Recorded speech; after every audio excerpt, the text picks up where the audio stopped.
নামেই পরিচিত এবং অনেকদিন ধরে ভাষা ও সাহিত্য নিয়ে কাজ করছেন। আর পাশাপাশি শিক্ষার জগতেও বিচরণ, মানে বিশেষ করে আমাদের আদিবাসী ভাষার শিক্ষা এবং আদিবাসী শিশুদের শিক্ষার জন্য। তো দাদা নিজের পরিচয় দিতেই আপনি শুরু করেন। ধন্যবাদ। মথুরা বিকাশ ত্রিপুরা, খাগড়াছড়ি থেকে। ধন্যবাদ প্রমোদাকে, ধন্যবাদ এবং শুভ সন্ধ্যা যারা জয়েন করেছেন। আমাদের শ্রদ্ধেয় গীতা দীক্ষিত, সোহেল দা ব্যক্তিগতভাবে চেনা, মারুফা আপা হয়তো কোনো কোনো জায়গায় দেখা হয়ে থাকতে পারে, যেহেতু একই লাইনে কাজ করি, হয়তো চেহারা বা পরিচয় মনে নাও থাকতে পারে। আর আমার খুব ভালো লাগছে যে আজকে মিথুন কোচ উনিও জয়েন করেছেন আমাদের সাথে। তো আরো বহুভাষিক মানুষের যদি আমরা সমন্বয় ঘটাতে পারি, তাহলে আমাদের এই এরকম আলোচনাগুলো আরো বেশি সমৃদ্ধ হবে বলে আমি মনে করি। তো আমি মথুরা বিকাশ ত্রিপুরা, আপনারা সবাই জানেন যে আমি একটা এনজিওতে কাজ করি খাগড়াছড়িতে, জাবরান কল্যাণ সমিতি নামের একটা সংস্থা, এখানে নির্বাহী পরিচালক হিসেবে আছি। আমি মোটামুটি 2000 সালের প্রথম দিক থেকেই আদিবাসীদের মাতৃভাষা উপরে কাজ করা শুরু করি। যদিও এখনো আমি বলতে পারবো না যে আমি আসলে আদিবাসীদের ভাষা, সাহিত্য, সংস্কৃতি নিয়ে কতটুকু জানি, এই দাবি হয়তো করার সুযোগ আমার এখনো হয়নি। আমি আমার উপস্থাপনা আমি আসলে সকালে একটু শঙ্কিত ছিলাম। আমি প্রমোদ দাকে মেসেজ করেছিলাম যে আমার হঠাৎ করে আজকে সকাল থেকে আমার একটা ব্যক্তিগত পারিবারিক ঘটনার কথা বলে আমি শুরু করি। আমার সম্প্রতি 1 জুলাই তারিখে আমি আমার শ্বশুর বাবাকে হারাই, এবং তারপর থেকে আমাদের পরিবারে নানাভাবে আমরা সবাই একটু অন্য ইয়েতে আছি এবং স্বাস্থ্যগত অনেক সমস্যায় রয়েছে। আমার শাশুড়ি মা এখন কোভিড পজিটিভ। আমার যে সম্বন্ধী বলি আর কি আমরা, যে আমার ওয়াইফের বড় ভাই, উনিও অসুস্থ। হয়তো টেস্ট করালেই পজিটিভ হবেন, উনি টেস্ট করার নাই, হয়তো নিজেই আইসোলেশনে আছেন। এরকম করে আমার পরিবারে আমার ছোট ছেলে অসুস্থ ছিল, মেয়ে অসুস্থ ছিল। গতকাল মেয়ে সুস্থ হয়ে গেছে, আজকে সকাল থেকে আমার গায়ে জ্বর। তো তারপরেও সারাদিন গরম পানির উপরে আমি দিন কাটিয়েছি। এখন হয়তো ভিতরে কিছু জ্বর আছে এবং বিশেষ করে গায়ে ব্যথা এখন রয়ে গেছে। এটা মনে হয় একটা কমন ব্যাপার হয়ে দাঁড়িয়েছে এখন সবার জন্য। তো এই কারণে আমি আসলে যেভাবে প্রস্তুতি নিতে শুরু করেছিলাম, সেভাবে আমি আসলে প্রস্তুতি নিতে পারি নাই। তো তাই আমি আসলে আমার আলোচনায় খুব সংক্ষেপে আমি বলবো বিষয়গুলো। আমরা সবাই জানি যে বাংলাদেশে প্রায় 30 লক্ষের মতো আদিবাসী রয়েছে, এটা আমরা জানি। এটা বাংলাদেশের টোটাল জনগোষ্ঠীর সাথে যদি আমরা বিভাজন করি, তাহলে এটা মোটামুটি 2% মতো। এটা 2018 সালে আমাদের যে সংস্কৃতি বিষয় মন্ত্রণালয় 50টি আদিবাসী গোষ্ঠীকে তাদের যে নথিভুক্ত করেছে, এক্ষেত্রে আমরা সরকারিভাবে বলতে পারি যে আমরা 50টি আদিবাসী স্বীকৃত বাংলাদেশে। যদিও তাদের নাম সরকারি নথিগুলোতে কখনো উপজাতি, কখনো আদিবাসী, কখনো ক্ষুদ্র নৃগোষ্ঠী, কখনো ক্ষুদ্র জাতিসত্তা, এরকম নানাভাবে, ইভেন একটা এটা কি বলবো যে অযৌক্তিক একটা নামে ডাকা হয়, ক্ষুদ্র নৃতাত্ত্বিক জনগোষ্ঠী। এটা খুবই হাস্যকর। ক্ষুদ্র নৃতাত্ত্বিক জনগোষ্ঠী কোনো পরিচয় হতে পারে না। তো এটা অনেক সময় আমাদেরকে ডাকা হয় এভাবে। এটা হয়তো আমাদের সামগ্রিক ব্যর্থতা এবং অজ্ঞতা। তো আমাদের সারা বাংলাদেশেই বিভিন্ন জেলায় আমাদের আদিবাসী জনগোষ্ঠী রয়েছে। তার মধ্যে পার্বত্য চট্টগ্রামে একটা কনসেন্ট্রেটেড অঞ্চল হিসেবে আমরা জানি, এখানে প্রায় 15টির মতো আদিবাসী গোষ্ঠী রয়েছে যারা নিজ নিজ মাতৃভাষায় কথা বলেন। আমাদের পার্বত্য চট্টগ্রামের ক্ষেত্রে, যেহেতু আমাকে প্রেক্ষিতটা পার্বত্য চট্টগ্রামই বলা হয়েছে, তারপরে আমি মাঝে মধ্যে সমতলের কিছু বিষয় নিয়ে আমি হয়তো কথা বলবো। পাহাড়ের ক্ষেত্রে আমাদের একটা মাইল ফলক হচ্ছে 1997 সালের পার্বত্য চুক্তি। এই চুক্তির পরে মূলত আমাদের ভাষা, সংস্কৃতি, সাহিত্য নানান দিক থেকে এবং উন্নয়ন কার্যক্রম সব দিক থেকে এক ধরনের দ্বার উন্মোচিত হয় যে আমাদের আদিবাসীদের সামগ্রিক উন্নয়নের জন্য। এটা একটা মাইল ফলক। এরপর থেকে আমরা আমাদের যে উন্নয়নের ধারাতে আমাদের যে ভাষা, সংস্কৃতি, এগুলোর একটা উন্নয়ন প্রক্রিয়া আমরা দেখতে পাই। তো বাংলাদেশের ভাষার দিক থেকে আমরা দেখি যে এখানে ইন্ডো এরিয়ান, টিবেটো বার্মান এবং অস্ট্রো এশিয়াটিক আর খুব সামান্য সংখ্যক দ্রাবিড় ভাষাভাষী জনগোষ্ঠী আছে। তার মধ্যে আমরা সবাই জানি যে আমাদের ইন্দো এরিয়ান গোত্রের মধ্যে ভাষা গোষ্ঠীর মধ্যে অহমিয়া, বিষ্ণুপ্রিয়া, মণিপুরি, চাকমা, গোর্খা, হাজং। হাজংরা অবশ্য পূর্বে টিবেটো বার্মান স্পিকার ছিল বলে আমরা জানি। তারপরে সাদ্রি, আমরা সবাই জানি যে অনেক জনগোষ্ঠী সাদ্রি ভাষায় কথা বলে, এবং তঞ্চঙ্গিয়া, এই কয়েকটা আদিবাসী জনগোষ্ঠী ইন্দো এরিয়ান ভাষাভুক্ত। এবং টিবেটো বার্মানের মধ্যে আমরা দেখতে পাই যে আতং, চাক, আসো, বম, গারো, হালাম, হাকা, খুমি, খিয়াং, কুচ, তারপরে ককবরক আমার মাতৃভাষা, মারমা, মেঘাম, তারপর মৈতৈ মণিপুরি, যেটা মৈতৈ আমরা সবাই জানি যে মণিপুরীদের দুটি ধারায় তারা কথা বলেন। তারপরে ম্রো, পাংপা এবং রাখাইন, এই জনগোষ্ঠীগুলো টিবেটো বার্মান স্পিকার। এবং অস্ট্রোএশিয়াটিকের মধ্যে আমরা খাসি, কোডা, মুন্দারি, পানার, তারপর সান্তালি, ওয়ারজেন্ট, এরকম কয়েকটা জনগোষ্ঠী আমরা জানি। এবং দ্রাবিড়ে খুবই কম সংখ্যায় দ্রাবিড় ভাষা শ্রেণীতে কথা বলে, তার মধ্যে কুরুক, সাউরিয়া, পাহাড়িয়া, এরকম কয়েকটা জনগোষ্ঠীর কথা হয়তো আমরা জানি। তো বাংলাদেশের সব অঞ্চলেই আদিবাসী জনগোষ্ঠী রয়েছে, তার মধ্যে বিশেষ করে 11টি অঞ্চলকে আদিবাসী অধ্যুষিত অঞ্চল হিসেবে বলা হয়ে থাকে, মানে কনসেন্ট্রেটেড এরিয়া। বৃহত্তর ময়মনসিংহ, তার মধ্যে আমরা দেখি যে ময়মনসিংহ, টাঙ্গাইল, নেত্রকোনা, জামালপুর, শেরপুর, এরকম কয়েকটা জেলা, গাজীপুর, তারপরে বিভিন্ন উপকূল অঞ্চলে আরেকটা আমরা দেখতে পাই যে পটুয়াখালী, বরগুনা, কক্সবাজার। বৃহত্তর সিলেটের মধ্যে আমরা দেখি সিলেট, সুনামগঞ্জ, মৌলভীবাজার, হবিগঞ্জ। তারপরে পার্বত্য চট্টগ্রামের কথা আমরা সবাই জানি। দক্ষিণ পশ্চিমাঞ্চলে কিছু আছে, যশোর, সাতক্ষীরা, খুলনা, এই অঞ্চলে। উত্তরবঙ্গে অনেক বৃহত্তর কিছু অঞ্চল জুড়ে আমাদের আদিবাসীদের বসবাস রয়েছে, রাজশাহী, দিনাজপুর, রংপুর, গাইবান্ধা, নওগাঁ, বগুড়া, সিরাজগঞ্জ, চাঁপাইনবাবগঞ্জ, এরকম অনেক অঞ্চলে। এবং চট্টগ্রামে আমরা দেখতে পাই যে চট্টগ্রাম, কক্সবাজার সহ, এবং এদিকে বৃহত্তর কুমিল্লা অঞ্চলে চাঁদপুর, কুমিল্লা, তারপরে আবার অন্যদিকে হচ্ছে আমরা রাজবাড়ী, ফরিদপুর, এরকম অনেক জায়গায় আমরা আদিবাসীদের অবস্থান দেখতে পাই। তো কনসেন্ট্রেটেড হচ্ছে পার্বত্য চট্টগ্রামে। আমরা পার্বত্য চট্টগ্রামে রাজনৈতিক ভাবে বলে থাকি 11টি জাতিগোষ্ঠী, তবে এখানে 11টি জাতিগোষ্ঠী ছাড়াও আরো কয়েকটা জনগোষ্ঠী রয়েছে যেগুলো রাজনৈতিক দলিলগুলোতে সাধারণত উল্লেখ করা হয় না। যেমন সাধারণভাবে উল্লেখ করা হয় চাকমা, মামা, ত্রিপুরা, বম, লোসাই, তঞ্চঙ্গিয়া, ম্রো, চাক, পাংখুয়া, খুমি, সাঁওতাল, গারো, খিয়াং, না গারো না, খিয়াং, সাঁওতাল এবং গারো না, খিয়াং, এই 11টি জনগোষ্ঠীকে করা হয়। আবার অহমিয়া, তারপরে গোর্খা, তারপরে সাঁওতাল এবং গারো, এই 4টা জনগোষ্ঠীকে বিশেষ করে পার্বত্য চট্টগ্রামে রাজনৈতিক দলগুলোতে উল্লেখ করা হয় না, তবে তাদের অবস্থানও এখানে রয়েছে।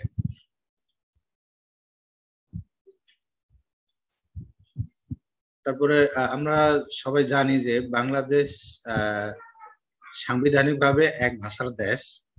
এখানে আমরা যেমন প্রায় সময় বলে থাকি যে ধর্ম এবং ভাষাকে যেভাবে উল্লেখ করা হয়েছে, ধর্মকে বলা হয়েছে যে বাংলাদেশের রাষ্ট্রীয় ধর্ম ইসলাম, কিন্তু আবার ওখানে যে পরবর্তীতে বলা হয়েছে যে অন্যান্য ধর্মও স্বাধীনভাবে পালন করা যাবে।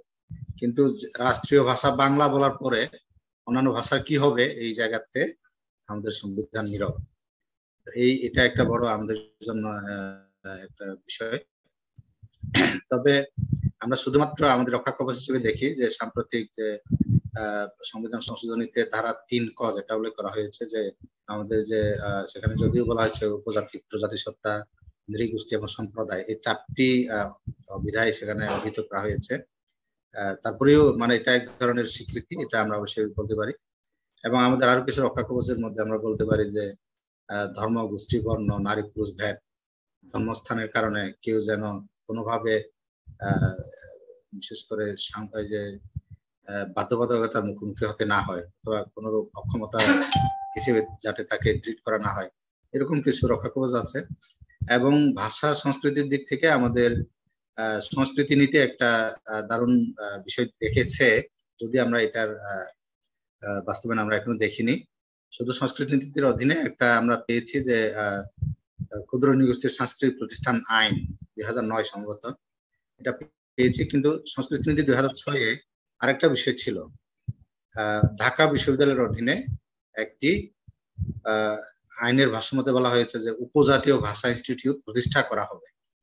এটার আলোর মুখ আমরা দেখেছে বলে জানি না। তো এই জায়গাতে আমার এটা হচ্ছে যে শুধু ঢাকা বিশ্ববিদ্যালয় কেন, সারা বাংলাদেশে যেখানে যেখানে আদিবাসী অধ্যুষিত অঞ্চল রয়েছে সেসব বিশ্ববিদ্যালয়গুলোতে আদিবাসী ভাষা ইনস্টিটিউট করা যেতে পারে।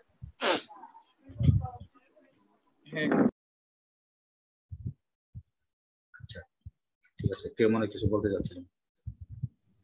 না, উনি জাস্ট ইন করছিলেন তো এর জন্য দাদা, উনি চালিয়ে যান, প্লিজ কিপ গোইং। তো আমরা অবশ্যই সরকারকে প্রশংসা করব কিছু কিছু ক্ষেত্রে যে ভালো উদ্যোগ নিয়েছে। তার মধ্যে আমি সবসময় বলি যে মাতৃভাষায় শিক্ষার জন্য একটা উদ্যোগ গ্রহণ করেছে। আমরা এটার যদিও মানে ব্যাকগ্রাউন্ডটা অনেক দূর থেকে, মানে 1997 বা তারও আগে থেকে এটাকে আমরা ব্যাকগ্রাউন্ড বলতে পারি, তবে এটা 2017 সালে এসে এক ধরনের আলোর মুখ দেখে চাকমা, মারমা, ত্রিপুরা, গারো এবং সাদ্রি এই 4টি জনগোষ্ঠীর ভাষায় প্রাক প্রাথমিক থেকে শিক্ষা কার্যক্রম শুরুর উদ্যোগ গ্রহণ করা হয় এবং 2018-তে প্রথম শ্রেণী, 19-এ দ্বিতীয় শ্রেণী এবং 2020-এ তৃতীয় শ্রেণীর পাঠ্যপুস্তক এবং কিছু কিছু ক্ষেত্রে যে শিক্ষক সহায়ক গ্রন্থ পাবলিশ করে এটা বিলি করা হয়েছে বিভিন্ন এলাকাতে। যদিও এটার বাস্তবায়ন নিয়ে অনেক এক ধরনের আলোচনা আছে বা বিতর্ক আছে। তো এই আসলে যেটা মানে সরকারের যে পরিকল্পনা, এই পরিকল্পনা যদি বাস্তবায়িত হয় তাহলে আমরা দেখতাম যে প্রথম ধাপে চাকমা, মারমা, গারো, বড়, সাদ্রি এবং সাঁওতাল এই 6টি ভাষায় মাতৃভাষায় শিক্ষা চালু হতো। তারপর দ্বিতীয় ধাপে মরু, বিষ্ণুপ্রিয়া মণিপুরী, মৈতৈ মণিপুরী, তঞ্চঙ্গিয়া, খাসি, বোম এবং তৃতীয় ধাপে কুচ, কুরুক, হাজং, রাখাইন, খুমি এবং খিয়াং। এরকম ভাবে তৎকালীন শিক্ষামন্ত্রী নুরুল ইসলাম নাহিদ মহোদয় বলেছিলেন তখন যে বাংলাদেশে যদি একজন আদিবাসী শিশু থাকে যে শুধু সেই মাতৃভাষায়, তার নিজের মাতৃভাষায় কথা বলে, তাকেও শিক্ষার আওতায় আনা হবে, এরকম একটা ঘোষণা আমাদের তৎকালীন শিক্ষামন্ত্রী দিয়েছিলেন। এই ঘোষণা যদি বাস্তবায়িত হয় তাহলে আমাদের যে 50টি আদিবাসী জনগোষ্ঠীর কথা বলা হয়েছে তারা সবাই হয়তো এই শিক্ষার আওতায় আসার কথা।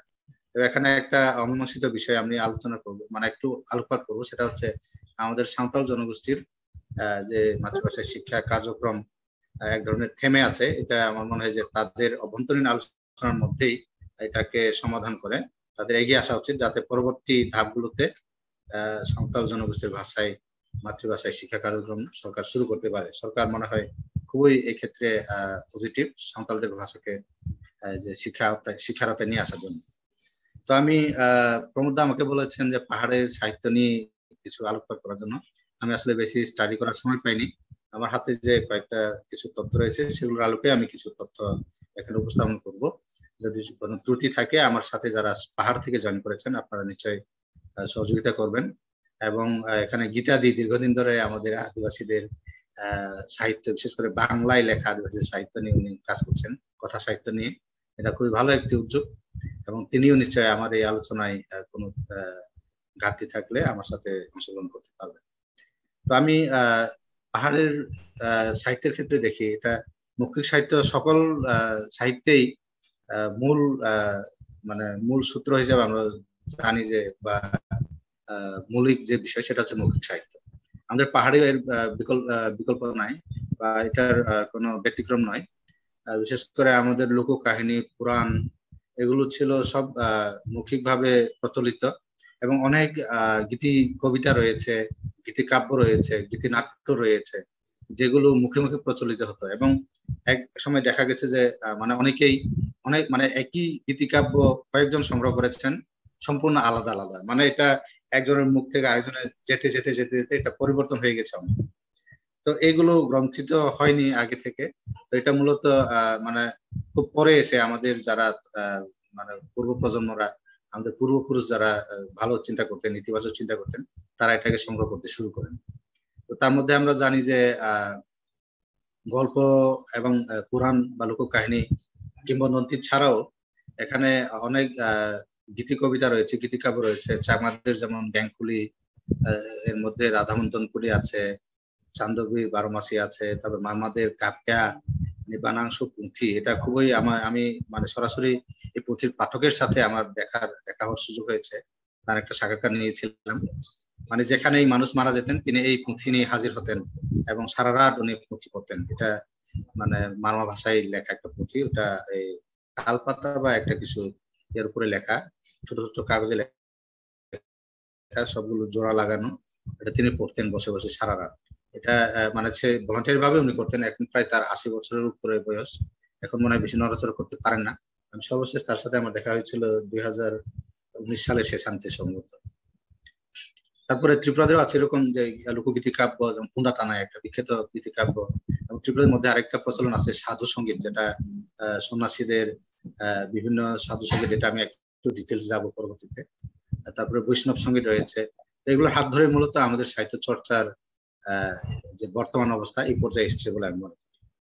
আমাদের সাহিত্য চর্চার একটা বড় ভূমিকা হচ্ছে যে বিভিন্ন লিখিত সাহিত্যের ক্ষেত্রে বিভিন্ন ক্লাব, সমিতি, সংগঠন, এগুলো বিচ্ছিন্নভাবে, সামাজিকভাবে, নানাভাবে ভলান্টারিলি দীর্ঘদিন ধরে এই কাজগুলো করছেন তারা। এর ফলে কিন্তু আমরা বিশেষ করে বৈশু সাংরাই বিজু, যেটা আমরা সবাই জানি, চৈত্র সংক্রান্তির সময় যে উৎসব হয়, উৎসবের সময় মানে বিভিন্ন অঞ্চল থেকে সাহিত্য পত্রিকা, সাময়িকী প্রকাশিত হতো। এটা একটা বড় মানে যারা লেখালেখি করতেন তাদের জন্য একটা অপেক্ষার বিষয় ছিল, যে সারা বছর অপেক্ষা করে বসে থাকতো কখন তার লেখাটা ছাপানো হবে আগামী বৈশুতে বা পরবের সময়। এরকম একটা ব্যাপার ছিল। মানে এটার বাইরে বিশেষ করে সরকারিভাবে প্রকাশিত হওয়ার সুযোগ খুব কমই ছিল আগে। যদি পরবর্তীতে এসে আমাদের উসাই, যেটা বলা হয় আগে উপজাতীয় সাংস্কৃতিক ইনস্টিটিউট, যেটা বর্তমানে সাংস্কৃতিক ইনস্টিটিউট হয়েছে, ইনস্টিটিউট অনেক প্রকাশনা বের করেছে পরবর্তীতে এসে। তবে এখানে আমি একটু স্পেশালি নাম করতে চাই জুম ইনস্টিটিউট কাউন্সিলকে, জাক নামে যেটা পরিচিত। এটা পাহাড়ের সাহিত্য বিকাশের ক্ষেত্রে অগ্রগণ্য সংগঠন। আমরা জানি যে এখানে আমাদের শ্রদ্ধেয় ডাক্তার ভগদত্ত কিসা, মৃত্তিকা চাকমা, তারপরে শ্রদ্ধেয় শিশির চাকমা, এরকম অনেক মানুষ এটার নেতৃত্বে ছিলেন। আরো অনেক নাম আছে, আমি এই মুহূর্তে মনে করতে পারছি না। তারপরে আমাদের সমসাময়িক প্রজন্মের সুখেশ্বর চাকমা, মলয় ত্রিপুরা, অম্লান চাকমা, এরকম অনেক মানুষ জাকের সাথে বিভিন্ন সময় নানাভাবে জড়িত ছিলেন। এবং ত্রিপুরাদের ক্ষেত্রে আমরা দেখেছি যে সান্তুয়ার জার্নাল নামের একটা জার্নাল, এই জার্নালের মধ্য দিয়ে, এটা 1991 এর দিকে প্রকাশ করা শুরু হয়। এই জার্নালের মধ্য দিয়ে অনেক লেখক, কবি, সাহিত্যিক সৃষ্টি হয়। তার মধ্যে আমরা নাম বলতে পারি যে দীনময় রাজা, শক্তিপদ ত্রিপুরা, অকুল ত্রিপুরার মতো যে শক্তিশালী যারা লেখক, কবি, তারা মূলত এই যে সান্তুয়ার হাত ধরেই গড়ে উঠেছিলেন। তারপরে আমাদের ত্রিপুরাদের মধ্যে বাংলাদেশ ত্রিপুরা কল্যাণ সংসদ একটা সংসদ রয়েছে। এই সংসদের মাধ্যমেও অনেক লেখক সৃষ্টি হয়েছিল। আমাদের যে শ্রদ্ধেয় বরেন ত্রিপুরা, উনি এক ধরনের কিংবদন্তি লেখকের মতো, প্রভাংশু ত্রিপুরা, তারপরে ব্রজনাথ রোয়াজার মতো যারা রয়েছেন, তারা এই বাংলাদেশ ত্রিপুরা কল্যাণ সংসদের হাত ধরেই বিভিন্নভাবে সাহিত্য চর্চা করেছেন। তারপরে আমি সাম্প্রতিককালে খুব একটা সংগঠনের নাম সবসময় বলতে আমার খুব ভালো লাগে, সেটা হচ্ছে বনযোগী ছড়া কিশোর কিশোরী, এটা সম্ভবত কি সংসদ বা এরকম একটা নাম। এই সংগঠন প্রতি বছরে বই বের করছে, প্রকাশনা বের করছে। এটা আমাদের জন্য একটা ভালো ইয়ে যে তারা শহরে না থেকেও মানে সাহিত্য চর্চা করে যাচ্ছেন প্রতিনিয়ত। তারপরে আমরা কিছু রাজনৈতিক সংগঠনের আমরা অবশ্যই প্রশংসা করতে হয় কিছু রাজনৈতিক সংগঠনের। এসব সংগঠন তাদের পার্টির যে আদর্শ, তাদের আহ্বান প্রচারের জন্য বিভিন্ন প্রচারপত্র করতে করতে তারা বিভিন্ন সাময়িকী প্রকাশ করতেন এবং বিভিন্ন গবেষণাপত্র বের করতেন। তার মধ্যে আমরা মানে খুব নাম পড়া কয়েকজন লেখকের নাম জানি, গৌতম কুমার চাকমা, মঙ্গল কুমার চাকমা, শক্তিপদ ত্রিপুরা, মিঠুন চাকমা, দীপেন কিসাদের মতো মানুষ। তারা মূলত রাজনৈতিক আদর্শের দিক থেকে লিখতে লিখতে মূলত আমাদের এই সাহিত্য যে আকাশে এখন মানে নিজের মহিমায় তারা বিচরণ করছে। তারপরে বিশ্ববিদ্যালয় ভিত্তিক বিভিন্ন প্রকাশনা আমরা দেখি। আমাদের বিশেষ করে বেশি পড়াশোনা করতে আমাদের এখনো করছে চট্টগ্রাম বিশ্ববিদ্যালয়, রাজশাহী, ঢাকা এবং একটা তীর্থক্ষেত্রের মতো ছিল জাহাঙ্গীরনগর বিশ্ববিদ্যালয়।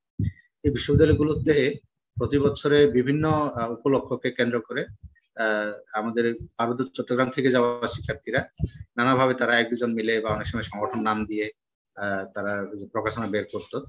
তো সেখান থেকে অনেক ভালো সম্পাদক, লেখক আমরা পেয়েছি।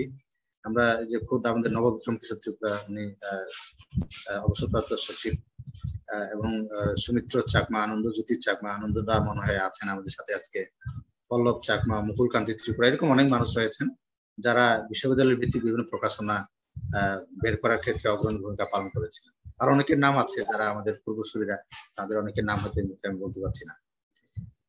তারপরে কালচারাল ইনস্টিটিউট, যেটা নাম বলেছিলাম, এখান থেকে আমরা অনেক প্রখ্যাত লেখক, গবেষক, সাহিত্যিক পেয়েছি। অশোক কুমার দেওয়ান, সুরেন্দ্রলাল ত্রিপুরা, সুপ্রিয় তালুকদার, সুগত চাকমার মতো যে খ্যাতিমান সাহিত্যিক, এগুলো মূলত তৎকালীন উপজাতীয় সাংস্কৃতিক ইনস্টিটিউটের নানান উদ্যোগের মধ্য দিয়ে তারা তাদের লেখালেখির চর্চার একটা সুযোগ তৈরি করতে পেরেছিলেন। তো আমরা এগুলো মানে যে যাদের নাম বলেছি তাদের ছাড়াও আরো অনেক মানুষ রয়েছেন, সবার নাম মুহূর্তে আমার বলা হয়তো কঠিন।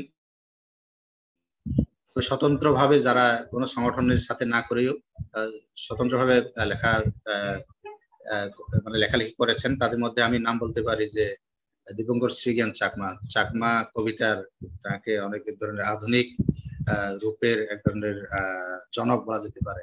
খুব দারুণ চাকমা কবিতায় নতুন ধারা এনেছিলেন। তারপরে সুরিত চাকমা, ডক্টর মানিকলাল দেওয়ান, মংসেন সিং মংসিন, ইনি 21 পদকপ্রাপ্ত, শুভারানী ত্রিপুরা, উনি হচ্ছেন রুকিয়া পদকপ্রাপ্ত, মনোজ বাহাদুর গুর্খা, বিজয় কেতন চাকমা, তারপরে জরিতা চাকমা, কবিতা চাকমা, চিরকুং সাহু, খগেশ্বর ত্রিপুরা, উইন মং, জলিমং, তারপর আলুময় চাকমা আমাদের সাথে আছেন আজকে, প্রগতি খিসা, বিএল ত্রিপুরা কবি, দেবপ্রিয় চাকমা, কেবি দেবাশিস চাকমা, তারপরে চিলামং চৌধুরী, এরকম অনেকের নাম হয়তো আমরা বলতে পারি। তারা মানে নিজস্ব উদ্যোগেই যারা কার্যক্রম পরিচালনার মধ্য দিয়ে, লেখালেখির মধ্য দিয়ে পরিচিতি লাভ করেছেন এবং প্রখ্যাত হয়ে উঠেছেন নিজ নিজ ক্ষেত্রে। তো আমি ত্রিপুরাদের সাহিত্য নিয়ে জাস্ট সংক্ষেপে কিছু আলোকপাত করতে চাই। বাংলাদেশের ত্রিপুরাদের সাহিত্যকে আমরা এক ধরনের যদি আলোচনা করি, তাহলে আমি সাধারণত 4টি পর্বে এটাকে বিভাজন করে থাকি। একটা হচ্ছে গীত উপাখ্যান পর্ব, যেটাকে আমি অনেকটা আলো আধারিত যুগ বলে থাকি। তারপরে আধ্যাত্মিক সঙ্গীতের বিকাশ, যেটাকে কাব্য সাহিত্যের বা গব্বরক সাহিত্যের আলোর যুগের সূচনা বলতে পারি। তারপরে কব্বর সাহিত্য চর্চার জোয়ার পর্ব, এটা মূলত 80-এর দশকের পর থেকে শুরু, এবং সান্তুয়ার যুগ, যেটা আমি একটু পরে সান্তুয়ার যুগটা কিছু আলোচনা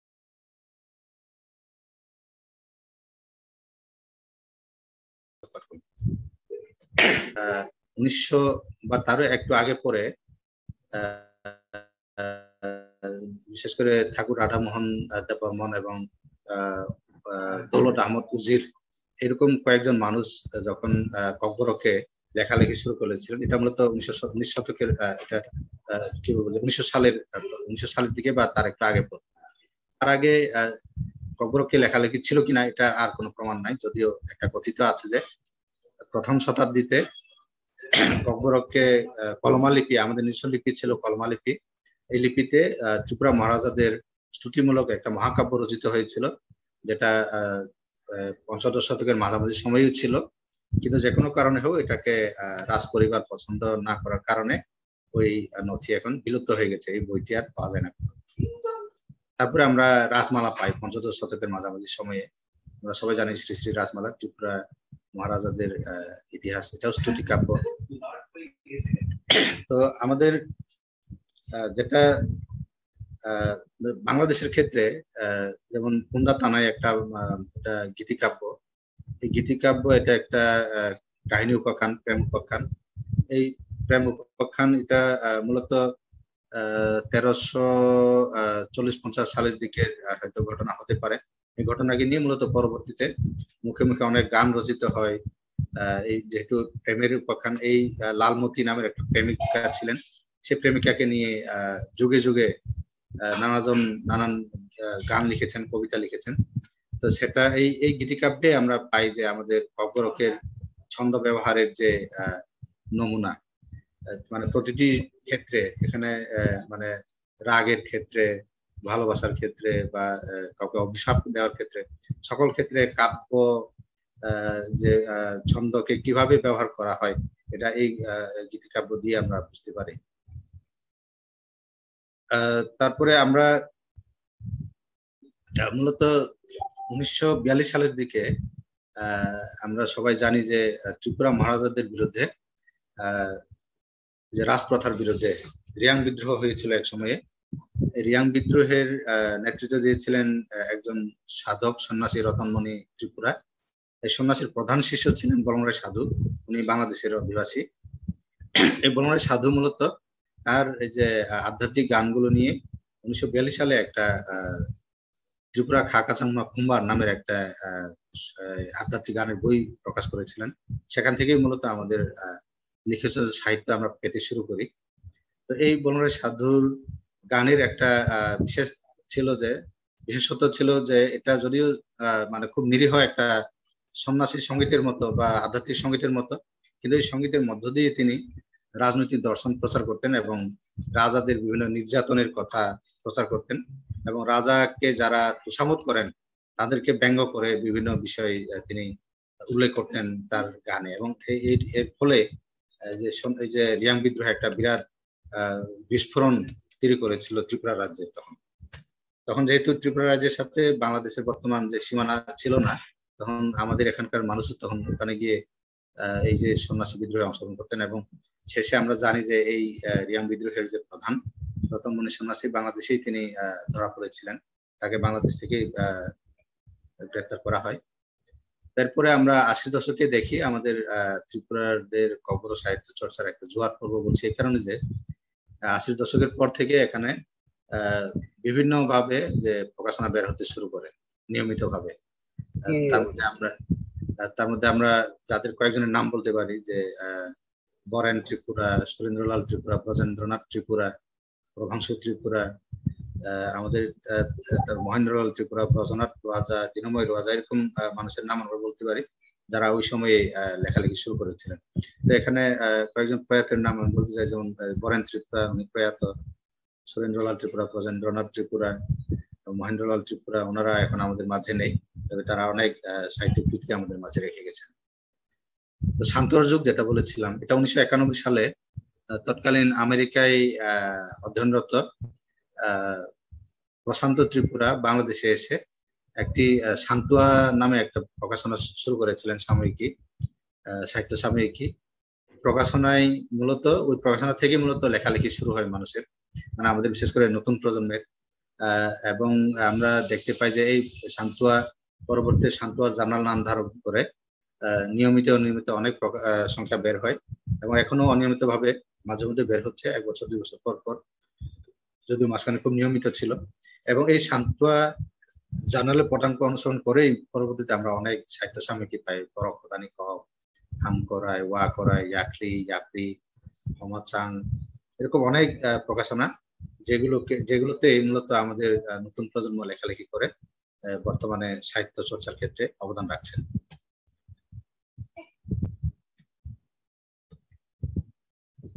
তো এখন আমি একটা বিষয় এখানে উল্লেখ করতে চাই, সরকারকেও এর সাথে ধন্যবাদ দিয়ে রাখতে চাই যে পাহাড়ের যারা সাহিত্য চর্চা করেন তাদের মধ্য থেকে কমপক্ষে 4 জন এখন জাতীয় বিভিন্ন পদক পেয়েছেন। তাদের নাম একটু আমি বলতে চাই। বাংলা একাডেমি পদক পেয়েছেন প্রভাংশু ত্রিপুরা, উনি 2014 সালে গবেষণায় এই পদক পেয়েছিলেন। এবং 2016 সালে এখানেও গবেষণায় 21 পদক পেয়েছিলেন মংছেন ছিং মংছিন। তারপরে রুকিয়া পদক 2017 সালে পায় আমাদের শোভারানী ত্রিপুরা, উনিও একজন খুব কথা সাহিত্যিক আমাদের। এবং সর্বশেষ 2021 সালে আমাকে সরকার আন্তর্জাতিক মাতৃভাষা পদকে ভূষিত করেন। তো এর জন্য আমি কৃতজ্ঞতা জানাচ্ছি আমাদের সরকারি সরকারকে। তো এখন আমি একটু আমাদের সাহিত্য চর্চার ক্ষেত্রে আমাদের মাঠ বাস্তবতায় নিয়ে একটু জাস্ট কয়েকটি বিষয় বলে আমি শেষ করব, যেহেতু অনেক লম্বা কথা হয়ে গেছে।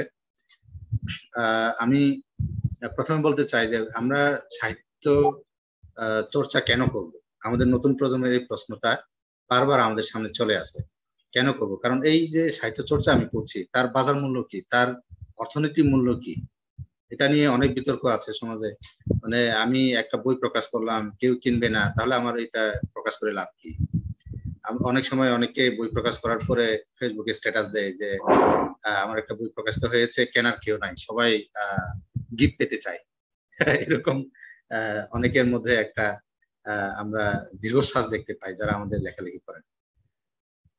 তারপরে আমাদের লিখিত যে চর্চা, সাহিত্য চর্চা করবে, আমাদের লেখালেখি যারা করে তার জন্য কোনো সরকারি সহায়তা বা পৃষ্ঠপোষকতার অবকাশ তেমন দেখা যায় না। তারপরে হচ্ছে একাডেমিক ক্ষেত্রে আমরা দেখতে পাই যে এটা আমাদের জন্য, আমি একদিকে ভালো বলবো, একদিকে সীমাবদ্ধতা বলবো, যে একাডেমিক শিক্ষার একটা চল শুরু করেছে আমাদের সরকার 2017 সাল থেকে। এটা পজিটিভ দিক যে অন্তত 5টি ভাষায় শুরু করেছে, পরবর্তীতে হয়তো অন্যান্য ভাষায় হবে।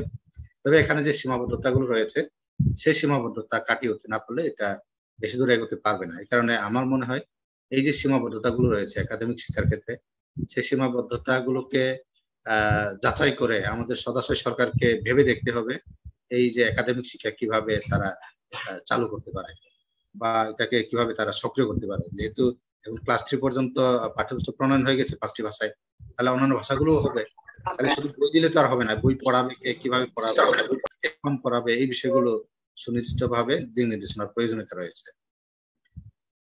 তারপরে আমাদের আরেকটা বিষয় এখানে যেটা আমি মানে স্টাডি করতে গিয়ে বেশি দেখলাম যে আমাদের অনেক সাহিত্যের অনেক ক্ষেত্র এখনো এক ধরনের নীল রয়ে গেছে, জিরো রয়ে গেছে আমাদের, যেখানে আমাদের বিচরণ নাই বলেই চলে। আমাদের প্রথমত হচ্ছে যে আমাদের অনুবাদ সাহিত্য তেমন নাই, হয়েছে একটা দুইটা, কিন্তু বড় ধরনের কোন অনুবাদ সাহিত্য বাংলাদেশে হয় নাই, বিশেষ করে আদিবাসী যারা ভাষাভাষী তাদের পক্ষ থেকে। এটা একটা বড়, আমি প্রায় সময় আমার যে নতুন প্রজন্মকে বলি যে তোমরা কিছু না পারো, অন্তত আধুনিক গান বাংলায় যেটা সবাই গায় এটাকে নিজের ভাষায় অনুবাদ করো, গাও, তাহলে এটা সবাই বুঝতে পারবে যে এটা কি। অথবা একটা দেশাত্মবোধক গান খুবই মানে সবার কাছে জনপ্রিয়, এরকম একটা দেশাত্মবোধক গান নিজের ভাষায় করো, অনুবাদ করো, তারপরে গাও, প্রচার করো, তাহলে এটার মর্মবাণী যেমন বুঝবে, তেমনি আমার একটা লেখার যে স্টাইল আমি সেটা বুঝতে পারবো। এটা আমি আমার নতুন প্রজন্মকে প্রায় বলে থাকি। কারণ বাংলা সাহিত্যের যে রূপ রস, এটা আমি অনুবাদ না করলে, তার যে ট্রেন্ড, এটা আমি অনুবাদ না করলে আমি বুঝতে পারবো না, অনুবাদ করলেই বুঝতে পারবো। এবং যেমনটি আমাদের ইংরেজি সাহিত্য থেকে অনুবাদ করতে হবে বা অন্যান্য সাহিত্য থেকে আমাদের অনুবাদ করতে হবে, এগুলো আমাদের করা হয়ে ওঠে না। তারপরে ইতিহাস আশ্রয়ী উপন্যাস, গল্প, কবিতা কম আমাদের মধ্যে। ইতিহাস আশ্রয়ী কার্যক্রম করার প্রয়োজনীয়তা আছে, কারণ আমরা যদি আমাদের ইতিহাস না লিখি পরবর্তী প্রজন্ম অন্ধকারে থেকে যাবে। আমাদের ইতিহাস অনেকেই লিখেছে বাইরের মানুষ, যেমন আমরা জানি যে হেনরি রিকেটস, তারপরে কর্নেল টি.এইচ. লুইন, এরকম অনেক মানুষ আছে যারা আমাদেরকে নিয়ে নানাভাবে লিখেছে, সতীশচন্দ্র ঘোষ। কিন্তু এবং আমাদের খুব বর্তমান সময়ে যে আমাদের ডক্টর সুনীতি ভূষণ কানন্দ, আমার সরাসরি শিক্ষক, ইতিহাসের টিচার, উনিও বাংলা ভারতীয় চট্টগ্রাম ইতিহাস লিখেছেন, কিন্তু আমার মনে পড়ে নাই, আমার কি বলবো এটাকে, যে আমার মনে ধরে নাই এটাকে, মানে কোনো ইতিহাসকে আমার মনে হয় না যে আমাদের কথা বলেছে।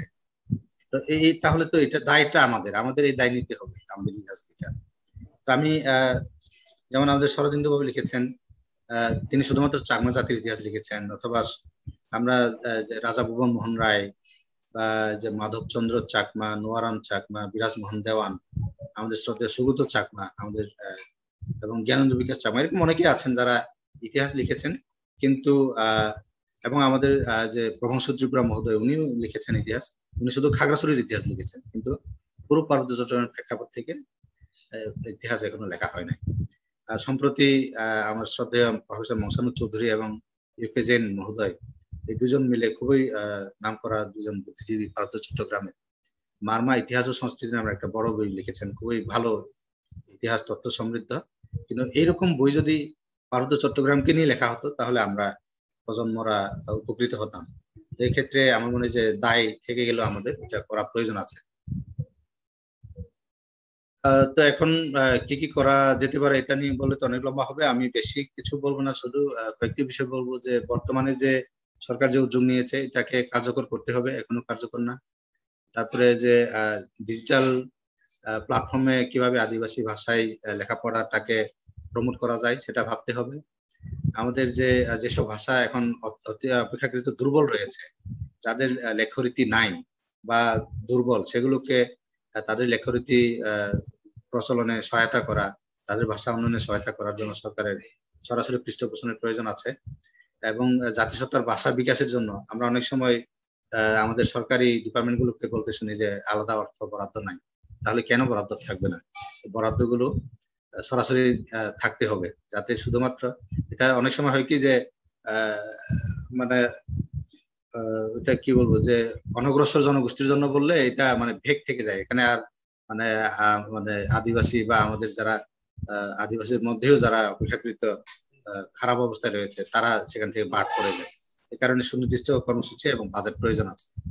তারপরে হচ্ছে আমি কিছুক্ষণ আগে বলেছিলাম যে 2006 সালে জাতীয় সংস্কৃতি নীতিতে ঢাকা বিশ্ববিদ্যালয়ে একটি আদিবাসী ভাষা ইনস্টিটিউট প্রতিষ্ঠা করার বিধান রাখা হয়েছে, যেটা সরকারি ভাষায় বলা হয়েছে যে উপজাতীয় ভাষা ইনস্টিটিউট।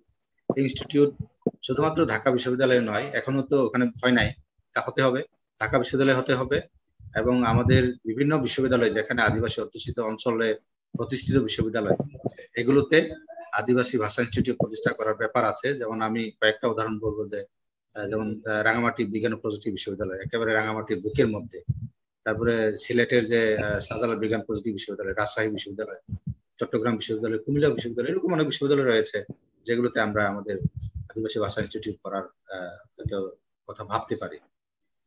তারপরে হচ্ছে যে ওটা যদি সম্ভব নাও হয় তাহলে আমাদের যে পাবলিক বিশ্ববিদ্যালয়গুলো রয়েছে সেগুলোতে ভাষা বিজ্ঞান বা ভাষা সংশ্লিষ্ট বিভিন্ন যে বিভাগগুলো রয়েছে সেগুলোতে তো আমরা জাতিসত্তার ভাষা এবং সাহিত্য নিয়ে একাডেমিক পঠন পাঠনের ব্যবস্থা রাখতে পারি। আমরা সবাই জানি যে আমাদের এখানে আজকে উপস্থিত হয়েছেন শ্রদ্ধেয় মনিরুজ্জামান স্যার, মনিরুজ্জামান কাজল, আমার খুব কাছের একজন শ্রদ্ধেয়জন। উনি আমাদের ত্রিপুরা, মারমা অনেক ভাষাগোষ্ঠীর মানুষ নিয়ে উনি কাজ করেন। আর ডিপার্টমেন্টে এরকম একটা যে বিশেষ করে যে লোক সাহিত্য নিয়ে একটা পাঠ দেওয়া হয় বলে আমি জানি, উনি একবার শেয়ার করেছিলেন। তো এখন জাতি সংস্কৃতি, প্রান্তিক জাতিগোষ্ঠীর ইতিহাস ও তাদের সংস্কৃতি।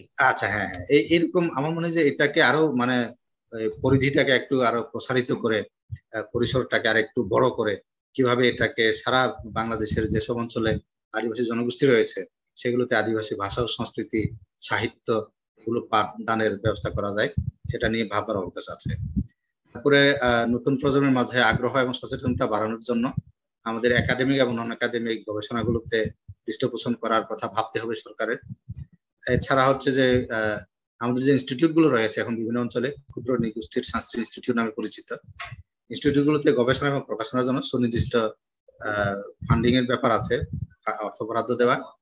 তারপরে হচ্ছে আদিবাসীদের দ্বারা রচিত সাহিত্যগুলো সরকারি বিভিন্ন প্রতিষ্ঠান, বিভিন্ন ডিপার্টমেন্ট যে বছরে বই ক্রয় করে, এই ক্রয়ের তালিকায় গুরুত্ব দেওয়া যায় কিনা, বা বিভিন্ন বিশ্ববিদ্যালয়ে যে লাইব্রেরি গুলো গঠিত হয় সেখানে আদিবাসীদের প্রকাশিত প্রকাশনাগুলো কিভাবে ক্রয়ের জায়গা মানে তালিকায় রাখা যায় সেটা নিয়েও হয়তো ভাবতে হবে।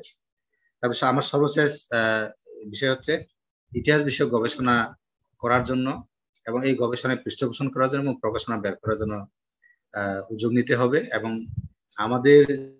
আমরা যারা লেখালেখি করি, আমরা সহ আমাদের আগের এবং পরের প্রজন্ম সবাইকে ভাবতে হবে যে আমরা যদি নিজে না লিখি তাইলে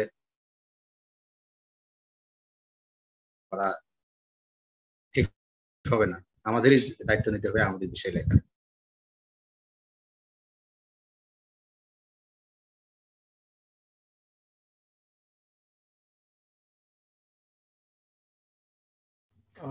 মথুরা দা কি শুনতে পাচ্ছেন? আপনার টেকনিক্যাল মনে হয় কিছুটা প্রবলেম হচ্ছে, নেট মনে হয় একটু লো হয়ে গেছেন। হ্যাঁ দাদা, মথুরা দা। আচ্ছা, এরপরে কিন্তু আমরা চন্দ্রজিতার কাছে যাব। চন্দ্রজিৎ আপনি প্রিপারেশন রাখেন, আমি মথুরা দার কিটা আমি একটু কি করে নেই। আচ্ছা ঠিক আছে, বলেন বলেন, অবশ্যই অবশ্যই। মথুরাদার কথাগুলো আমি শুনছিলাম, খুবই ভালো লাগছিল। আমি ছোট্ট একটা ইনফরমেশন দিয়ে রাখি বাই দা বাই। সেটি হচ্ছে আমাদের বিশ্ববিদ্যালয়ের, কুমিল্লা বিশ্ববিদ্যালয়ের বাংলা বিভাগে আমরা একটা বড় ফান্ড পাবো এই বছর বই কেনার জন্য। তো এই দায়িত্বটা আমার, আমি তো এখন বিভাগীয় প্রধানের দায়িত্বে আছি। তো সেক্ষেত্রে পুরো দায়িত্বটা আমার উপরেই থাকবে বলা যায় বই কেনার ক্ষেত্রে। তো অসংখ্য বই আমরা প্রতি বছরই কিনি সেমিনার লাইব্রেরির জন্য বা সেন্ট্রাল লাইব্রেরির জন্য। আমাকে যদি আদিবাসীদের পক্ষ থেকে একটা বইয়ের তালিকা দেওয়া হয়, এই বইগুলো আমাদের সেন্ট্রাল লাইব্রেরির জন্য কারণ একটা বই সাধারণত আমরা 5টা কপি করে কিনি। তা এরকম যদি অন্তত কমপক্ষে যদি 50টা বইয়ের নামও যদি আমি পাই, এই 50টা বইয়ের নাম আমি সেন্ট্রাল লাইব্রেরিতেও আছি, আমি কমিটিতে, ওখানেও দিতে পারবো, এমনকি সেমিনার লাইব্রেরিতে, আমাদের সেমিনার লাইব্রেরিতেও কিনতে পারবো। তো আমাকে যদি এই বিষয়ক একটি তালিকা কেউ সরবরাহ করেন, তো আমার মনে হয় আমার শিক্ষার্থীদেরও উপকার হবে। এই তথ্যটুকু আমি একটু জানিয়ে রাখলাম, কেউ আমাকে একটু সহযোগিতা করবেন, তাহলে আমি এই বিষয়ে উদ্যোগ নিতে পারবো আশা করি। ধন্যবাদ আমাকে সুযোগ দেওয়ার জন্য। অনেক অনেক অনেক ধন্যবাদ আপনাকেও। আসলে এটা একটা আমাদের জন্য সুখবরই বলতে পারবো, সুখবরই বলি। হ্যাঁ, অবশ্যই 50-এর অধিক বই আছে, মণিপুরীদের, চাকমাদের, মারমাদের, ত্রিপুরাদের এবং সমগ্র আদিবাসীদের নিয়েও লেখা আছে। আর আমাদের মধ্যে যারা গল্প, কবিতা, অনুবাদ, ওইটা নিয়েও লেখা আছে। আমি চেষ্টা করব সবার কাছে এই আপনার এই সংবাদটা পৌঁছানোর জন্য। আলোচনা প্রায় শেষ। আমি জাস্ট ওই বলছিলাম যে আমাদের বড় ইতিহাস লেখার চেয়ে আমাদের যারা নতুন প্রজন্ম, চাইলে কিন্তু আমরা নিজ নিজ বংশ পরিচয় লিখেও কিন্তু একটা বড় রচনা করতে পারি বা লেখালেখি সূত্রপাত করতে পারি, এটা বলতে চাচ্ছিলাম। তো শেষের দিকে আমি একটা বিষয় একটু অনুরোধ করতে চাই, যে আমরা যখন ভাষার বিপন্নতার কথা বলি, আমাদের বাংলাদেশের কিন্তু সকল ভাষায় এক ধরনের বিপন্ন। কারণ ইউনেস্কোর যে 9টি ফ্যাক্টর তারা বিবেচনা করে যে ভাষা বিপন্নতার ক্ষেত্রে, সেটা সব ক্ষেত্রেই কিন্তু আমাদের ভাষাগুলো বিপন্ন। যেমন আমি যে 9টি বিষয়টা একটু উল্লেখ করতে চাই। প্রজন্ম থেকে প্রজন্মান্তরে যে ভাষার transformation, generation to generation language transformation, তারপরে মাতৃভাষা ব্যবহারকারীদের সংখ্যা, নিজ জনগোষ্ঠীর মধ্যে মাতৃভাষা ব্যবহারের মাত্রা, তারপরে ভাষা বর্তমান গতি প্রকৃতি, নতুন ডোমেন ও মিডিয়ায় ভাষার ব্যবহার, শিক্ষা উপকরণ এবং সাক্ষরতায় ভাষার ব্যবহার, সরকারের দৃষ্টিভঙ্গি এবং প্রাতিষ্ঠানিক দৃষ্টিভঙ্গি এবং নীতি, দাপ্তরিক মর্যাদা ও সরকারি প্রাতিষ্ঠানিক ক্ষেত্রসমূহে ব্যবহার, এবং 9 নম্বর হচ্ছে 8 নম্বর হচ্ছে নিজ ভাষার প্রতি ভাষিক জনগোষ্ঠীর মনোভাব। তারপরে ডকুমেন্টেশন। এই যে 9টা যে ফ্যাক্টর রয়েছে, সবগুলো ফ্যাক্টর যদি আমরা একটু ভেবে দেখি, কোন ফ্যাক্টরে আমাদের কিন্তু স্ট্রং অবস্থান নাই। তাহলে এখন আমাদের এটাকে নিয়ে আসলে ভাবতে হবে যে কিভাবে আমরা এই যে বিপন্নতার হাত থেকে আমাদের ভাষাকে রক্ষা করতে পারি। তো এইটুকু বলে আমি মূলত শেষ করব। আমি সম্প্রতি ভাষা বিপন্নতা সমীক্ষা নামে একটা ছোট্ট সমীক্ষা শুরু করেছি। আমি হয়তো মাঝে মধ্যে আপনাদেরকে বিরক্ত করবো এটা এই বিষয় নিয়ে। ধন্যবাদ সবাইকে। ধন্যবাদ প্রমোদ দা। অনেক অনেক ধন্যবাদ। আর সবচেয়ে বড় কথা হলো ওইটা নিয়ে এবং ঢাকার যে মণিপুরি পড়া ওইটা নিয়ে বলার জন্য একটু অনুরোধ করছি। তো চন্দ্রজিৎ দা। ধন্যবাদ প্রমোদ। আজকে এই বাংলাদেশের ভাষিক ও জাতিগত সংখ্যালঘু জাতিগোষ্ঠীর সাহিত্য এবং সাহিত্য চর্চার সমস্যা ও সম্ভাবনা এ বিষয়ে মণিপুরি ভাষা ও সাহিত্য চর্চার প্রতি বর্তমান ঢাকাবাসী মণিপুরি নতুন প্রজন্মের মধ্যে মাতৃভাষা ও বাংলা ভাষায় সাহিত্য চর্চার সমস্যা ও সম্ভাবনা এ বিষয়ে কিছু আলোচনা করার জন্য আমার স্নেহভাজন প্রমোদ গতকাল আমাকে ফোন দিয়েছিলেন। তো এই স্বল্প সময়ে আজকে যে আলোচনার মধ্যে হয়তো বাংলাদেশের মণিপুরীদের সাহিত্য চর্চা এবং বাংলাদেশের মণিপুরীদের বসতি স্থাপনের ইতিহাস নিয়ে যদি বলতে হয়, দীর্ঘ একটা সময়ের প্রয়োজন এবং আমাকে একটু গবেষণার প্রয়োজন ছিল। আমার সেই স্বল্প সময়ের মধ্যে আমার হয়তো বিস্তারিত ভাবে বলা হয়তো সম্ভব না। মথুরদা যেভাবে পর্যায়ক্রমে যে সুন্দরভাবে ধারাবাহিকভাবে যে পর্যালোচনা করে যে আলোচনা করেছেন, হয়তো আমার পক্ষে এটা সম্ভব নয় বা সম্ভব নয়। প্রমোদ যখন আমাকে যে কথাটি বলেছেন যে ঢাকায় মণিপুরি ভাষায় মণিপুরি পাড়া বা মণিপুরীদের যে বসতি স্থাপনের এই সূত্র করে একটি ইতিহাসটি বলার জন্য, আপনারা জানেন গত পর্বে আলোচনার সময় সেরামদা হয়তো কিছুটা আলোচনা করেছেন মণিপুরি এবং বাংলাদেশের মণিপুরীদের বসতি স্থাপন নিয়ে। তো আমি এটা বলতে চাই যে 1819 খ্রিস্টাব্দে আমাদের মণিপুরের রাজা গম্ভীর সিং এর রাজত্বকালে বার্মা এবং মণিপুরের মধ্যে যে যুদ্ধটা সংঘটিত হয়, সেই যুদ্ধে মণিপুরী রাজা গম্ভীর সিং পরাজিত হয়ে মণিপুরের বাহিরে আসাম, ত্রিপুরা এবং বাংলাদেশের বিভিন্ন অঞ্চলে মণিপুরী প্রজাদের নিয়ে পালিয়ে আশ্রয় গ্রহণ করেছিলেন এবং বিভিন্ন জায়গায় তার প্রজাদের নিয়ে বসতি স্থাপন করেছিলেন। ঠিক তেমনি বাংলাদেশের সিলেট অঞ্চলে সিলেট, সুনামগঞ্জ, মৌলভীবাজার এবং হবিগঞ্জ এর বাহিরেও ঢাকা এবং ময়মনসিংহে সুসং দুর্গাপুর এলাকায় মণিপুরীদের বসতি স্থাপন এবং এখানে আশ্রয় গ্রহণ করে বসতি স্থাপন করে শুরু করেছিলেন। তখন ঢাকার যে মণিপুরি পাড়া বর্তমানে আমরা দেখি তেজগাঁওয়ের মধ্যে, বর্তমানে হয়তো শেরেবাংলা নগর থানায় অবস্থিত আছে, সংসদ ভবনের ঠিক পূর্ব পাশে যে মণিপুরি পাড়াটি, আমরা এখানে মণিপুরীদের বসতি স্থাপন ছিল। সেখানে হয়তো আমাদের যে ইতিহাস থেকে জানা যায় R.K. দেবেনের এখানে মণিপুরের যে রাজকুমার R.K. দেবেন তার যে সঙ্গ, তাদের সহ অনুচরেরা এসে এখানে মণিপুরি পাড়ায় বসতি স্থাপন করেছিল। সেই ইতিহাসটি আমরা ঢাকা বিশ্ববিদ্যালয়ের শ্রদ্ধেয় অধ্যাপক মুনতাসির মামুনের ঢাকা ইতিবৃত্ত নামক তার যে ইতিহাস গ্রন্থে আমরা মণিপুরি পাড়ায় মণিপুরীদের বসতির ইতিহাসটি আমরা পাওয়া যায়। সেখান থেকে আমরা জানতে পারি যে মণিপুরী নামকরণ, মণিপুরি পাড়ার নামকরণ এবং মণিপুরীদের যে এখানে আগমনের ইতিহাসটা আমরা জানতে পারি। কিন্তু আমরা সেই সময়কে 1819 থেকে 1825 সাল, এই 7টি বছর মণিপুরীদের ইতিহাসের এক বেদনাময় একটা ইতিহাস। সেই ইতিহাসটি আমরা মণিপুরি ভাষায় যা বলি চেহিতরে খুন্তারপা, ইংরেজিতে যা বলা হয় 7 years devastation, বা বাংলায় যদি বলি 7 বছর জনমানব শূন্য, এরকমের যদি হয়, মণিপুরে বার্মা রাজা যেভাবে অত্যাচার নিপীড়ন করেছিল তখন কোনো মানুষ এখানে টিকে থাকতে পারেনি, সবাই পালিয়ে পলায়ন করে বিভিন্ন অঞ্চলে আশ্রয় গ্রহণ করে বসতি স্থাপন করেছিল। তার ইতিহাস এখন মণিপুরি পাড়ার যে ইতিহাস বর্তমানে আরো করুণ আর বেদনাদায়ক। এখন আমি যখন প্রথম 86 সালে ঢাকায় আসি তখন মণিপুরি পাড়ায় 3টি মণিপুরি পরিবারকে আমি পেয়েছিলাম, এবং 96 সালে যখন আমার জীবিকার তাগিদে যখন ঢাকায় আসি তখন 2টি পরিবারকে পেয়েছিলাম। 2টি পরিবারের মধ্যে একটি পরিবারের সাথে হয়তো আমার পরিচয় হয়নি, একটি পরিবারের সাথে আমার পরিচয় হয়েছিল। তখন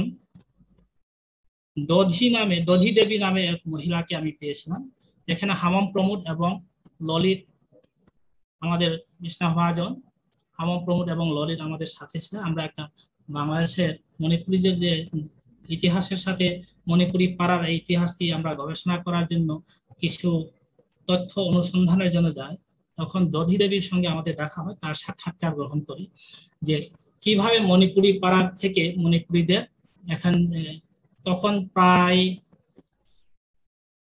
40-45টি পরিবার ছিল, যে এখন তখন কেন 2টি পরিবার এবং 3টি পরিবার, এই বিষয়টি জানার জন্য তার কাছে সাক্ষাৎকার করি। এবং তিনি আমাদেরকে জানিয়েছিলেন যে প্রথমত পাকিস্তান আমলে বা ব্রিটিশ আমলে যে হিন্দু মুসলিম দাঙ্গা হয় তখন কিছু আমাদের মণিপুরীরাও কিছু আক্রান্ত হয়। তখন আমাদের পার্শ্ববর্তী ত্রিপুরা রাজ্যে, ভারতের ত্রিপুরা রাজ্যে তখন আমাদের মণিপুরীরা দেশান্তর হতে বাধ্য হয়।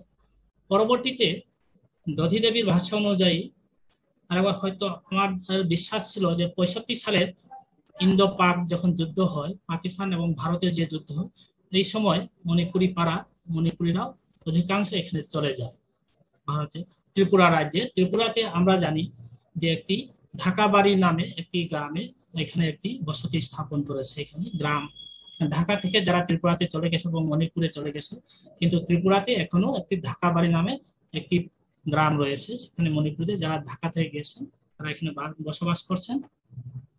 বর্তমানে শুধু এই দধি দেবীও তার পরিবারটিও বর্তমানে আর এই মণিপুরি পাড়ায় আর নেই, শুধুমাত্র মণিপুরি পাড়ার নামক নামটি এখন ইতিহাসের সাক্ষী হয়ে এখন মণিপুরি পাড়াতেই আছে। এখন সেটি হলো আমাদের মণিপুরীদের এই করুণ ইতিহাস। তো প্রমোদ আমাকে যেটা বলেছিলেন যে ঢাকায় মণিপুরি ভাষা ও সাহিত্য চর্চার অতীত, বর্তমান, ঢাকাবাসী মণিপুরি নতুন প্রজন্মের মধ্যে মাতৃভাষা ও বাংলা ভাষায় সাহিত্য চর্চার সমস্যা ও সম্ভাবনা বিষয়ে আলোচনা করার জন্য বলেছেন। যদি বাংলাদেশের এর আগে আমরা বাংলাদেশের মণিপুরীদের মধ্যে যে মণিপুরি ভাষায় সাহিত্য চর্চা এবং বাংলা ভাষায় যে সাহিত্য চর্চার ইতিহাস যদি বলি, খুবই একটা দীর্ঘদিনের ইতিহাস নয়, কম হয়তো 45 থেকে 46 বা 47 বছর বয়সের একটা তরুণ একটা ইয়ের মধ্যে আমাদের এখনো যে ইতিহাসটা। যদি 1975 সালে একে সেরামদা এবং আমার বড় ভাই শান্ত খুমান এবং কণ্ঠজম সুবোধ সিংহ হাবম তনুবাবু তাদের প্রচেষ্টায় মণিপুরী সাহিত্য সংসদ প্রতিষ্ঠা করে। মণিপুরী সাহিত্য সংসদ প্রতিষ্ঠা করার পর থেকে বাংলাদেশে মণিপুরীদের সাহিত্য চর্চা শুরু হয়। তাই আমি সেরামদাকে বলবো, আমরা বাংলাদেশে মণিপুরীদের মণিপুরী ভাষা এবং বাংলা ভাষায় সাহিত্য চর্চার ক্ষেত্রে তিনি মণিপুরীদের জন্য একদম অধিকৃত, নিঃসন্দেহে আমরা বলতে পারি। এটি হচ্ছে হলো বাংলাদেশের যে শুরু হলো। এখন ঢাকায় যদি বলি, পাকিস্তান আমলে কিংবা ব্রিটিশ আমলে ঢাকায় মণিপুরীদের মণিপুরী ভাষায় কোনো সাহিত্য চর্চা ছিল কিনা আমাদের জানা নেই, আমার জানা নেই। এবং পাকিস্তান প্রিয়দের ছিল কিনা পাকিস্তান শাসন আমলেও, তাও আমার জানা নেই। তাহলে কিভাবে ঢাকায় মণিপুরীদের ভাষা এবং সাহিত্য চর্চার ইতিহাস, অতীত এবং বর্তমান আমরা জানতে পারি? যদি ইতিহাসটা খুবই বেশি দূরের না। আমি যখন 96 সালে জীবিকার জন্য ঢাকায় আসি, তখন হামম প্রমুখ ঢাকায় লেখাপড়া শেষ করেছে।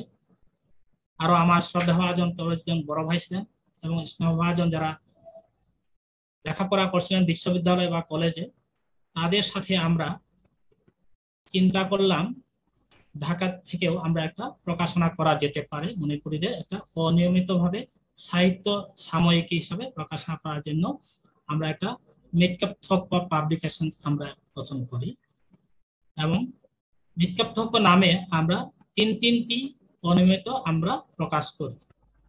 কিন্তু পরবর্তীতে আমরা চিন্তা ভাবনা করলাম যে এর মাধ্যমে হয়তো আমরা বাজারজাত করতে পারবো কিনা জানি না, তবে আমরা সরকার কর্তৃক স্বীকৃত রেজিস্টার করে আমরা নিয়মিত একটি ত্রৈমাসিক পত্রিকা প্রকাশের জন্য আমরা চিন্তা ভাবনা করি, যাতে আমাদের মণিপুরী সাহিত্য চর্চা এবং বিকাশে যেন আমরা তরুণ প্রজন্মকে যারা মণিপুরী ভাষায় লেখালেখি করেন বা বাংলায় লেখালেখি করেন তাদেরকে আমরা যেন উৎসাহিত করতে পারি, তাদের লেখার পথকে আমরা বিকশিত করতে পারি।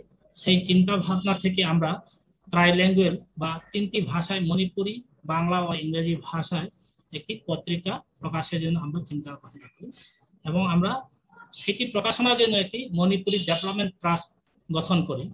এই মণিপুরী ডেভেলপমেন্ট ট্রাস্ট মনে করে যে আমরা একটি পত্রিকা প্রকাশ করব এবং সেই পত্রিকাটির নামকরণ করা হয় ইথিল।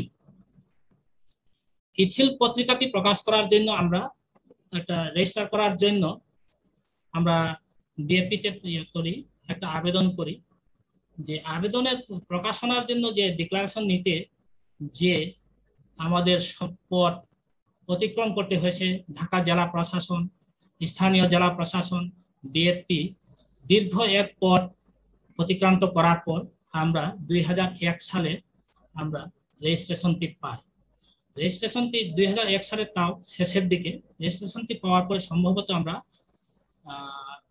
2001-এর শেষে না হলে 2002-এর প্রথম দিকে আমরা প্রথম সংখ্যা প্রকাশ করি ইথিল, যার সম্পাদনার দায়িত্ব ছিল আমার নিজের নামে। আমি সম্পাদনার দায়িত্বে আমি এটি খুব সম্ভবত 5টি সংখ্যা প্রকাশ করি। 5টি অনিয়মিতভাবে পরবর্তীতে প্রথম দিকে আমরা খুব নিয়মিতভাবে 3টি সংখ্যা প্রকাশ করি। আমাদের লেখা যে আমাদের কিছু সমস্যা এবং সম্ভাবনা আমি পরে আসতেছি, 3টি প্রকাশনা করার পরে আমাদের আর চালিয়ে যাওয়া সম্ভব হয়নি। এছাড়া আমি আমার ইতিহাস থেকে যেটা জানি, দি মণিপুরী নামে আরেকটি সংগঠন ছিল, যে সংগঠনটি ছিল হামম প্রমোদ নিজে এই দি মণিপুরী একজন সক্রিয় কর্মী এবং আহিবং দিলীপ, যাদের নাম বলতে হয়, তারাও একটি মণিপুরী সাহিত্য ও সংস্কৃতি ও ইতিহাস নামে, সংস্কৃতির কথামালা নামে একটি গ্রন্থ প্রকাশ করে, একটি মাত্র। পরবর্তীতে একটি পুনঃমুদ্রণ হয়, সেইটাই পুনঃমুদ্রণের দায়িত্বটি স্নেহভাজন প্রমোদ আমাকে দায়িত্ব দিয়েছিলেন এবং এটি আমি পুনঃমুদ্রণ করেছিলাম। পরবর্তীতে হামম প্রমোদের বিশেষ উদ্যোগে পথে ওয়েলফেয়ার ট্রাস্টের মাধ্যমে আমরা একটি কথা নামে একটি অনিয়মিত আদিবাসী জাতিসত্তার প্রকাশনা হিসাবে আমরা কথা নামক একটি অনিয়মিত প্রকাশনা প্রকাশ করি, যেটা বিভিন্ন আদিবাসী বা আমরা নৃতাত্ত্বিক জনগোষ্ঠীর ভাষাও যদি আমরা বলি, যেভাবে আমরা বলি যে আদিবাসীদের সেই সুখ দুঃখের কাহিনী, ইতিহাস, ঐতিহ্য, সংস্কৃতি, ভাষা নিয়ে প্রকাশ করার জন্য আমরা চেষ্টা করছি। আমরা এই কথাটিও মোট 5টি সংখ্যা আমরা প্রকাশ করেছি এ পর্যন্ত। আশা করি এটি আমরা আগামীতে প্রকাশনা আমরা চেষ্টা করছি। এটা এই কথার প্রধান সম্পাদক ছিলেন হামম প্রমোদ এবং নির্বাহী সম্পাদক হিসাবে আমি নিজে দায়িত্ব পালন করছি। এবং আমরা বাঁধন আরেং এর আমাদের লেখা পেয়েছি বিভিন্ন, এর মধ্যে আমরা সোহেল হাজং তো আমাদের সঙ্গে সহযোগিতা করে আসেন। ওই সময় যারা ঢাকা বিশ্ববিদ্যালয়ে লেখাপড়া করতেন আদিবাসী ছাত্র সমাজ, যারা জগন্নাথ হলে যারা ছিলেন, তাদের সকলকে সহযোগিতায় আমি এই প্রকাশনাগুলো 4টি প্রকাশনা আমি করেছিলাম। পরবর্তীতে আমি আরেকটি খুব সীমিতভাবে সম্পূর্ণ মণিপুরি ভাষায় আরো একটি প্রকাশনা করেছিলাম ঢাকা থেকে, খঞ্জেল নামে। এটা শুধুমাত্র মণিপুরি ভাষায় কবিতা, সাহিত্য এবং প্রবন্ধ, বিভিন্ন বিজ্ঞান বিষয়ক বিভিন্ন লেখা নিয়ে এটি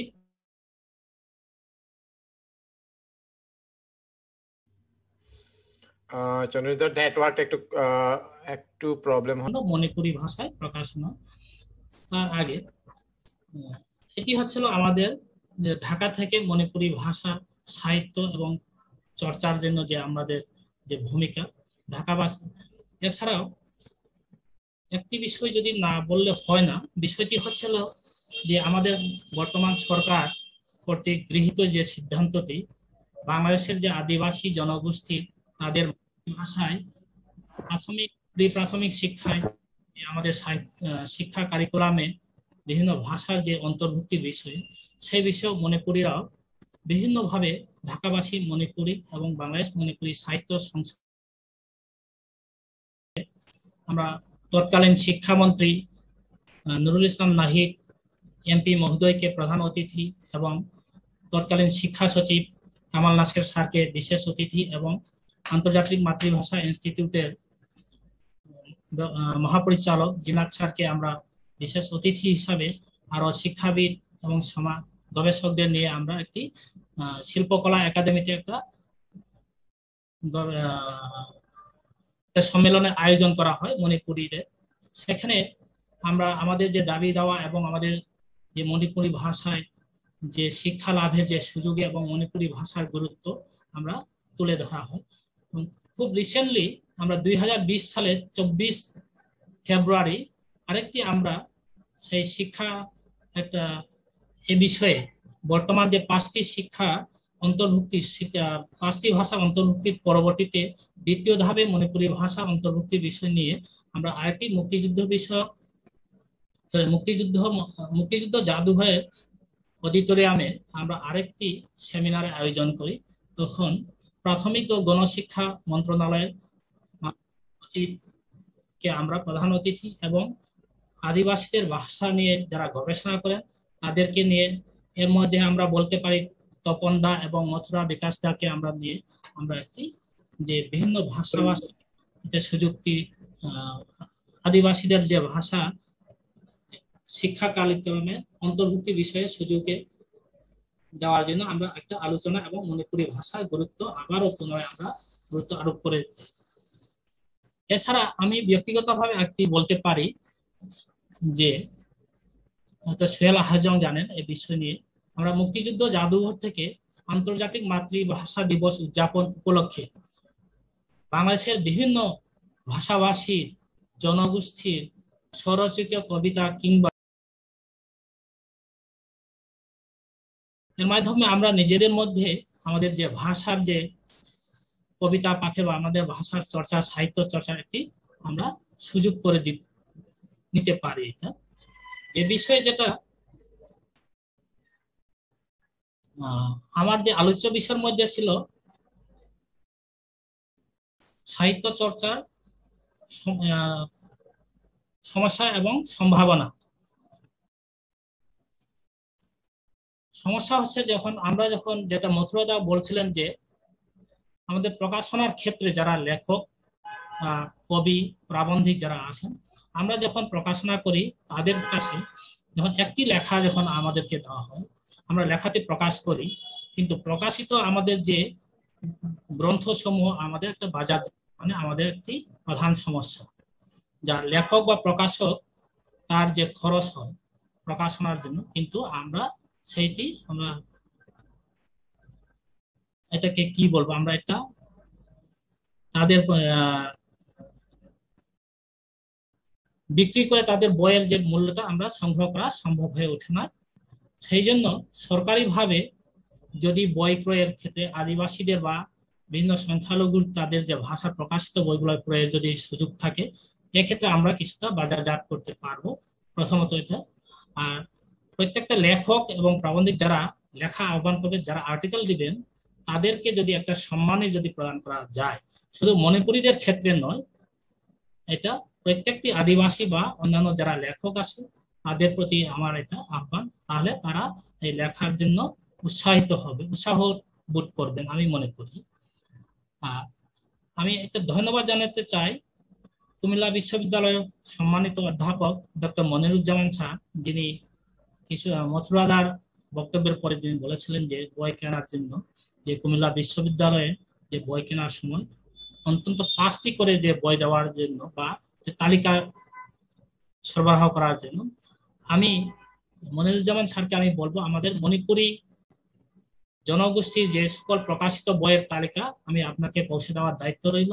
আমি দায়িত্বটা নিলাম, আমি আপনার ইমেলটা দিলে আমি আপনাকে সেই মণিপুরীদের বইয়ের তালিকাটি আমি পৌঁছে দিতে পারবো, সম্পূর্ণ পরিপূর্ণ একটি তালিকাটি আমি বলতে পারি। হ্যাঁ, আরেকটি কথা ছিল যে তরুণ প্রজন্মের, ঢাকাবাসী মণিপুরীদের যে তরুণ প্রজন্মের মণিপুরী ভাষা এবং বাংলা ভাষায় সাহিত্য চর্চার ক্ষেত্রে, আমরা যদিও বলি ঢাকাবাসী মণিপুরী, এখন আমরা যারা ঢাকায় বসবাস করছি অধিকাংশই আমাদের জীবিকার তাগিদে আমরা ঢাকায় আসছি, ঢাকায় অবস্থান করছি, কিংবা লেখাপড়া করার জন্য বিশ্ববিদ্যালয় বা কলেজে পড়ার জন্য আসছে। হয়তো লেখাপড়া শেষে তারা তাদের কর্মস্থলে বা অন্য কোথাও যদি জীবিকার জন্য কর্মক্ষেত্রে যোগদান করবে, তখন ঢাকার বাইরে চলে যাচ্ছে। যারা আমরা স্থায়ীভাবে এখানে যারা চাকরি করে আসি বা কর্ম বা কিছু তার নিজস্ব ভিটা কিনে যারা আমরা করছি, তাদের তরুণ প্রজন্মদের মধ্যে আমরা হয়তো মণিপুরী ভাষার চর্চা, প্রথমত হলো মণিপুরী ভাষা এবং আমাদের মণিপুরী যে হরফটি আছে সেটা শিক্ষা চর্চা রাখতে আমরা এবং মিলিতভাবে আমাদের মধ্যে যে সমন্বয় সাধন করা, এটা খুবই প্রয়োজন।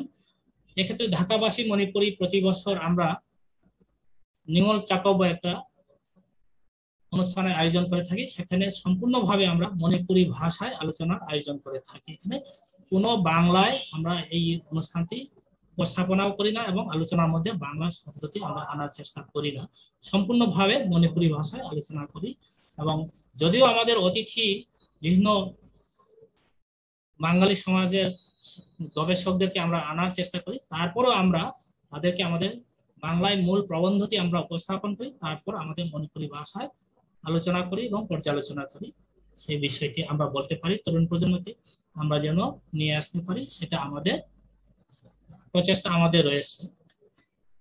সর্বোপরি আমি বলবো যে বর্তমান সরকার খুব একটা ইতিবাচক আমাদের সংখ্যালঘু জাতিগোষ্ঠীদের বিভিন্ন ভাষা এবং উন্নয়নের জন্য।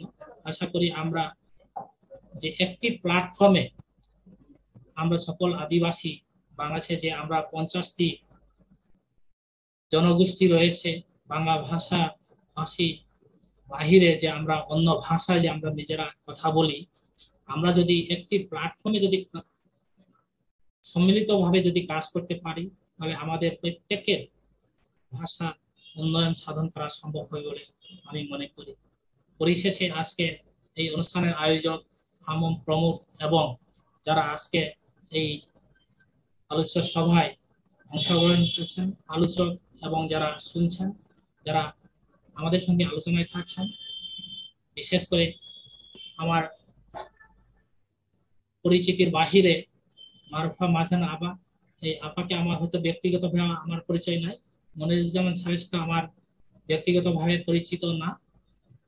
সকলকে আমার শ্রদ্ধা এবং প্রণাম জানিয়ে আমার বক্তব্য এখানে শেষ করছি। ধন্যবাদ। ধন্যবাদ আপনাকেও